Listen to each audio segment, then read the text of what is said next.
ଆପଣ କ'ଣ ଅଫିସରେ 8ରୁ 10 ଘଣ୍ଟା ବସି ରହୁଛନ୍ତି?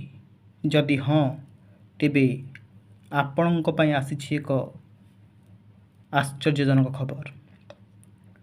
ଏକ ରିସର୍ଚ୍ଚ ଅନୁସାରେ ଯଦି ଆପଣ ଅଫିସରେ ଲଗାତାର ବସି ରହୁଛନ୍ତି, ତେବେ ଆପଣ କ୍ୟାନ୍ସର ଓ ଅନ୍ୟ ଗମ୍ଭୀର ବିମାରୀର ସାମ୍ନା କରିପାରନ୍ତି। ବିଶେଷଜ୍ଞଙ୍କ ମତରେ ଯଦି ଆପଣ ସକାଳୁ 1 ଘଣ୍ଟା ଜିମ୍ ଯାଉଛନ୍ତି, ତେବେ ଏହି ସମସ୍ୟା ମଧ୍ୟ ଦୂର ହେବ ନାହିଁ। ବିଶେଷଜ୍ଞଙ୍କ ମତରେ ଆପଣ ସାରା ଦିନ ଯଦି କେବଳ ବସି ରହୁଛନ୍ତି, ତେବେ ଏହା ଆପଣଙ୍କ ସ୍ୱାସ୍ଥ୍ୟ ଉପରେ କୁପ୍ରଭାବ ପକାଇଥାଏ। ତେଣୁ ପ୍ରତି 30ରୁ 60 ମିନିଟ୍ ମଧ୍ୟରେ ଅତି କମ୍ରେ 2ରୁ 5 ମିନିଟ୍ ଛିଡ଼ା ହୁଅନ୍ତୁ, ଚାଲନ୍ତୁ, ଷ୍ଟ୍ରେଚିଂ କରନ୍ତୁ କିମ୍ବା ପାଣି ପିଇବାକୁ ଯାଆନ୍ତୁ।